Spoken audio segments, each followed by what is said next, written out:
CVA's Accura Series, Bagara barrels for guaranteed accuracy, nitride for guaranteed rust proofing, and a rifle guaranteed to be the best muzzleloader you've ever shot.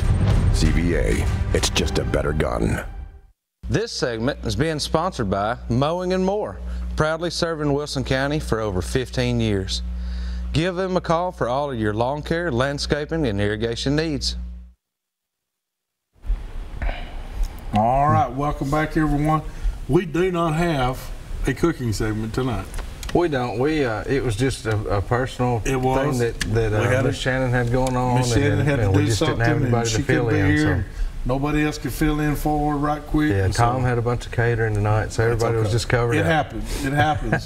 Stuck with a little bit more of us talking, I guess. So we might have to go to.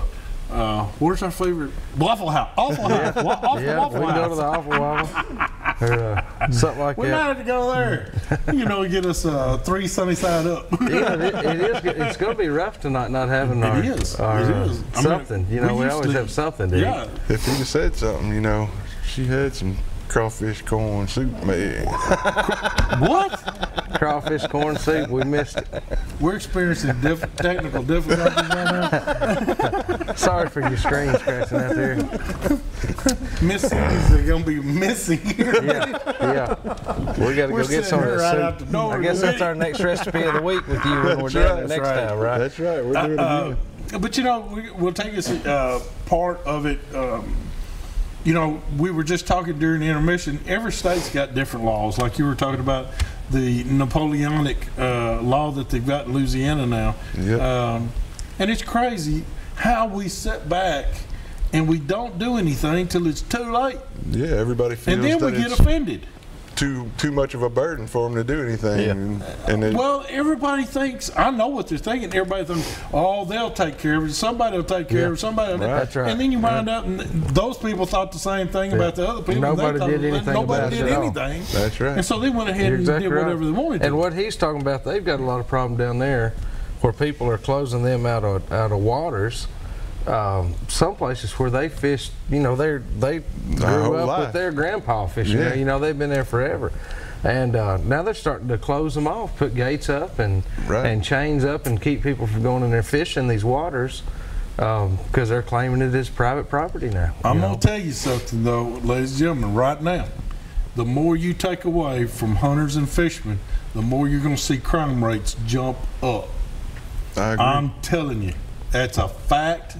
Because people want their avenue, their hobby, whatever you want to call it, their outdoor resource, whatever.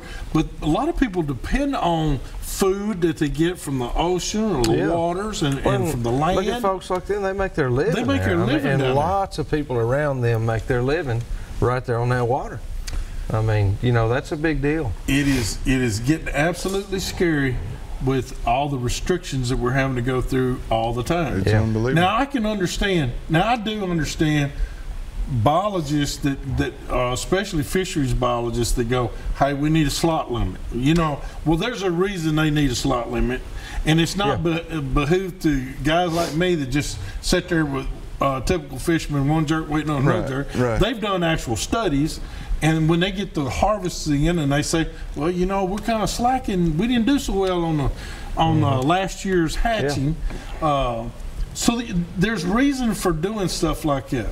But if you'll notice, every time they put a slot limit, it's 4, 5, 6 years, but they go right back. Yeah, they revert back. Well, we got plenty now. That's what they get the data for. Like when you see these creel surveys and they do biological surveys and things. It is. It's very important. Very important. It's important to give them as good of information as you can, because that's what they use to help determine a lot of this stuff. That's what they're out there for. And I know, guys, and I'm not pointing anybody out, but I know you. I know you. That complain because a creel clerk will pull them over during a bass tournament, and then he wants to do a creel study. Yeah. It doesn't it's not just about that tournament. Yeah, and it doesn't take, it's not like it's going to take half your morning. No, and it's not just about that tournament. We're talking about something that's for long periods Correct. of time. He's trying to make sure you got bass to come back and fish in 5 more years. That's or exactly whatever, right. You know. If you want to fish That's a his big goal. bass splash in 5 years, you got the fish to do it with. Yeah, you need to answer the creel study. Answer the creel study. Yeah. Be kind to them. They're out there trying to do a job that keeps our resources healthy and populated. And, you know, let's just do it right. Yeah. You know, I've never seen a creel clerk or anybody with TWRA, I've never seen them get mad at anybody because the guy they're talking to or the woman they're talking to is happy. Yeah, right. You know, if you go in there happy, guess what? That's They're going right. to be happy. Yeah. That's right. I mean, it's They're just out there doing their infectious. job. You know, That's all they're just they're doing. a smile. Look, I got you teary-eyed here. Yeah, man, I tell you what, you got talking about those boat ramps. I couldn't handle it, man. That's close to my heart. It's close to the heart. But that's the way it should be. Yeah. Because we don't realize what all the information they got to do. And Todd St. John is a real good friend of mine. One of the fisheries biologists for Old Hickory, Percy Priest, Woods Reservoir, and all of them.